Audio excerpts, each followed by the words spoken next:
तो भाई आज की इस वीडियो में हम लोग बात करने वाले हैं कि आपको इंटरव्यू कॉल आएगा या नहीं आएगा। देखो यार, इस चीज़ का ना मतलब कोई सिंपल सा हाँ या ना में कोई जवाब हो नहीं सकता।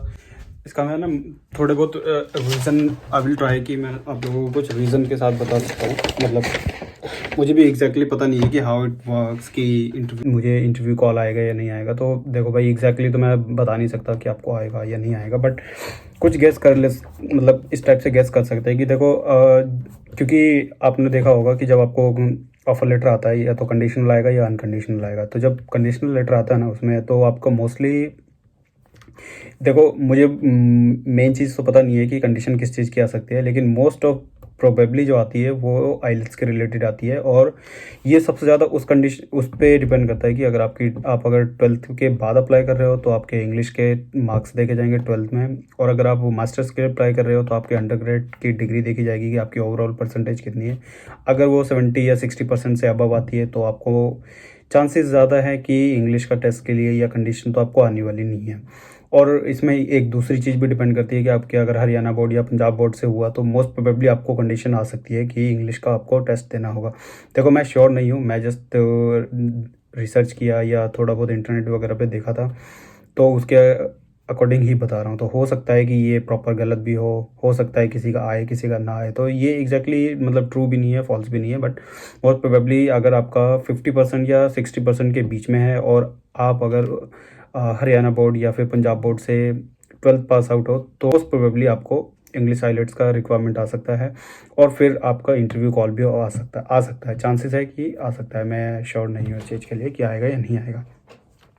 दूसरी कंडीशन ये है कि आपका मतलब जो बोर्ड वाला मैंने इसी में इंक्लूड कर दिया कि अगर आपका दिल्ली बोर्ड या फिर दूसरा कोई भी बोर्ड होता है तो उसमें चांसेस थोड़े से कम होते हैं। अगर आपका 60% से अबव है मार्क्स तो भी बहुत रेयर चांसेस है कि आपको इंटरव्यू कॉल आएगा। तो इंटरव्यू कॉल के लिए देखो यार, डरना वरना नहीं है। और भाई बहुत सारे लोग ना गलती करते हैं कि आपने किसी अदर पर्सन को बिठा के इंटरव्यू दिलवाते हैं। या भाई ऐसी उल्टी सीधी हरकतें मत करो, आप लोग खुद से इंटरव्यू दो, क्योंकि आप फेस करोगे तो आपको आइडिया लग जाएगा कि इंटरव्यू किस तरीके से होता है, क्या क्वेश्चन आता है। और यूट्यूब पे काफ़ी सारी वीडियो डली हुई है लोगों की, आप उनकी वीडियोस देख सकते हो। इनकेस अगर आपको इंटरव्यू आता है, कुछ नहीं पूछेंगे आपसे, भाई आपने इतनी सारी फीस वो पे करनी है आपको, तो डेफिनेटली यूनिवर्सिटी भी आपसे चाहती है कि आप आके पढ़ाई करो, क्योंकि उनको भी बाकायदा इतनी काफ़ी सारी फीस मिलेगी, एक स्टूडेंट भी मिलेगा। तो आप समझ रहे हो मैं क्या बोलना चाह रहा हूँ। तो ऐसा कुछ भी नहीं है, आप इंटरव्यू के लिए डरो मत, ईजिली क्रैक हो जाएगा। आप वीडियोज़ वगैरह देखोगे दो चार तो आप प्रिपेयर भी कर लोगे। तो मैंने 2-3 कंडीशन बता दी किस केस में आ सकता है। और अगर इंग्लिश में आपके मार्क्स से कम है, अगर आप अंडरग्रेड के लिए अप्लाई कर रहे हो तो आपको 12th के मार्क्स देखने हैं। अगर 12th में आपके मार्क्स इंग्लिश में कम है या ओवरऑल परसेंटेज, मेरे को एक्चुअली इंटरव्यू कॉल नहीं आया था, बल्कि मेरी 12th में जो है 56 या 57 ही मार्क्स थे 12th में। और अंडरग्रेड में भी मेरा ओवरऑल 56 या 57% ही बन रहा था। ऊपर से मेरा ओपन यूनिवर्सिटी भी था, तो उस वजह से स्कॉलरशिप मेरे को कम मिली थी। बट मुझे नहीं पता और क्या रीज़न हो सकता है जिस वजह से, क्योंकि मैंने यहाँ पे मोस्टली मेरे फ्रेंड्स को 5000 तक की स्कॉलरशिप मिली है, बट मुझे 3000 की मिली है। तो मतलब कोई दिक्कत नहीं है उसमें। तो बट मेन चीज़ ये है कि मैंने SOP भी अपना काफ़ी अच्छा बनाया था। बाकी एक्सपीरियंस लेटर तो मैंने शायद नहीं लगाया था, स्किल वगैरह लगाई थी, रिज्यूमे अपना लगाया था। बट आपको भी देखो यही करना है, अपना SOP बनाना है, बहुत तगड़ा बनाना है। अगर आपके पास कोई भी सर्टिफिकेशंस वगैरह है तो वो भी यूनिवर्सिटी को जब आप रजिस्ट्रेशन वगैरह करते हो तभी शेयर करना है। और अगर आपके पास जॉब का कोई सर्टिफिकेशन है या यानी कि कोई एक्सपीरियंस लेटर है तो वो भी आपको साथ के साथ उनको सेंड करना है। तो जितना ज़्यादा आप अपना स्किल्स, एक्सपीरियंस या फिर अदर स्टफ शो कर सकते हैं एकेडमिक के अदर्स, तो वो ज़्यादा बेटर आपको एक अच्छे स्टूडेंट के उसमें आपको दिखा सकते हैं यूनिवर्सिटी के पर्सपेक्टिव से। तो मेक श्योर कि अपना SOP वगैरह अच्छे से बनाना। और भाई इंटरव्यू कॉल अगर आता है तो इतना घबराने वाली बात नहीं है, कोई बेशक क्वेश्चन में। देखो यूनिवर्सिटी इंटरव्यू के लिए ना मतलब कोई क्राइटेरिया नहीं है कि किस वजह से बुलाएगी, बट मोस्ट प्रोबेबली ना आपकी इंग्लिश स्पीकिंग चेक करती है मेरे ख्याल से। जैसा कि मैंने इंटरनेट पर रीड किया है तो मोस्ट प्रोबेबली वो लोग आपको चेक करना चाहते हैं कि आप कितने सीरियस हो स्टडीज़ के लिए, आप मतलब जेन्युइन कैंडिडेट हो या नहीं हो। अगर जैसे कहीं भी डाउट होता है यूनिवर्सिटी को कि अगर आप एक कोई भी जैसे कि डिग्री या सर्टिफिकेशन आप कुछ भी सबमिट करते हो यूनिवर्सिटी को, then they will definitely going to conduct interview for you. तो इन चीज़ों से मतलब काफ़ी ज़्यादा अवेयर रहना। अगर आपसे एप्लीकेशन खुद से नहीं हो रहा है तो आप एजेंट की हेल्प ले सकते हो, क्योंकि मैंने भी एजेंट से अपनी एप्लीकेशन करवाई थी और मैंने तो कुछ भी चार्ज पे नहीं किया था क्योंकि they have that some tie ups with the university. और आफ्टर मतलब सक्सेसफुल वीज़ा या आफ्टर सक्सेसफुल एप्लीकेशन उनको कमीशन मिलता है यूनिवर्सिटी से। सो इसमें आप लोगों को कोई मतलब मैंने आईडीपी से अपना एप्लीकेशन करवाया था। अगर देख लो आपकी मतलब नियर बाय, देखो एक चीज़ और कर सकते हो आप, अगर आपको मतलब किसी एजेंट से नहीं करवाना है तो आप मल्टीपल एजेंट्स के साथ रजिस्टर कर लो, काउंसलिंग कर लो, बहुत सारे आइडियाज़ ले लो कि किस तरीके से एप्लीकेशन करना है, किस रीज़न। आप अपने जितने भी डाउट्स वगैरह है ना सारे लिख के उनके साथ काउंसलिंग करके क्वेश्चनिंग कर लो, आपके डाउट्स सारे क्लियर हो जाएंगे। क्योंकि I am not the right person कि मेरा 12th में डिग्री ये हो गया है या वो हो गया है, मतलब जितने भी डाउट्स हैं ना आप अलग अलग एजेंट्स के साथ काउंसलिंग अपना बुक करके आप अपने सारे डाउट्स क्लियर कर लो। तो this is the best way to मतलब गेट सम इन्फॉर्मेशन।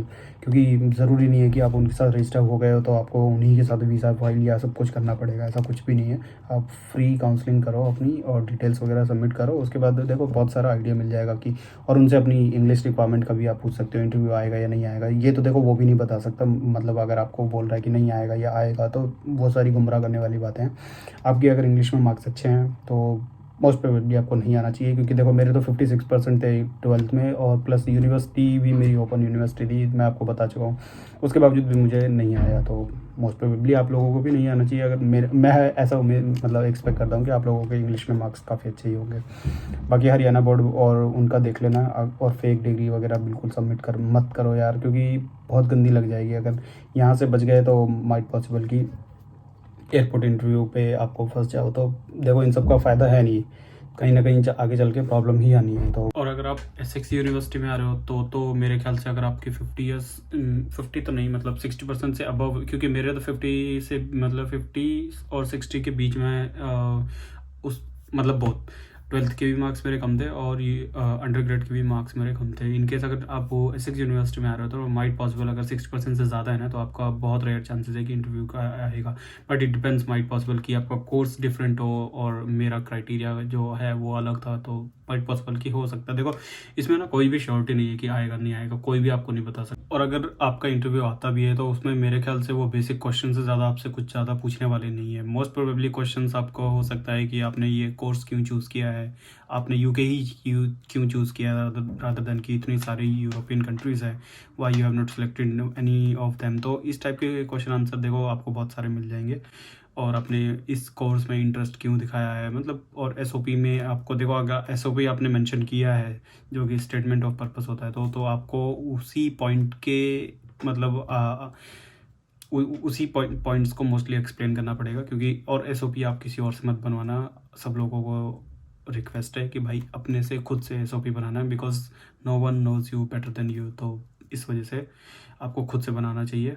मैं तो ऐसे एक्सपेक्ट करता हूँ कि सब लोग अपना एसओपी खुद से ही बनाएंगे। आप यूनिवर्सिटी के बारे में ज़रूर से रिसर्च कर लेना, थोड़ी बहुत तो कर ही लेना बेसिक से। उनकी वेबसाइट पे जाके कौन से कोर्स अवेलेबल है या सब एटलीस्ट उनकी वेबसाइट का ब्लूप्रिंट या आपको थोड़ा बहुत मतलब मोस्टली आइडिया होना चाहिए कि। तो अभी मैंने एक prospects.ac.uk की साइट से कुछ क्वेश्चन उठाए हैं, आप लोगों को डिस्क्रिप्शन में लिंक दे दूंगा। तो the first question is why do you want to study this subject, या जो भी आपका कोर्स आप सेलेक्ट करते हो, why do you want to select this course, why do you want to study this course. Second question है why did you choose this university. देखो ये मैंने भी बताया था आपको कि why did you choose this university या this country only.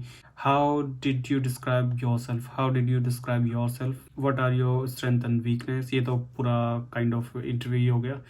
And your achievements वगैरह देख लेना आपका। What are your career plans, ये बहुत कॉमन क्वेश्चन है बट इसको और अच्छे से ही थोड़ा सा एक्सप्लेन करना। What are your career plans after this, कि आप मास्टर्स करने के बाद या अंडर ग्रेड करने के बाद क्या करने वाले हो, आपका इंडिया जाने का प्लान है या नहीं है, ये सब आप एक्सप्लेन कर दोगे तो उनको थोड़ा बेटर फील होगा।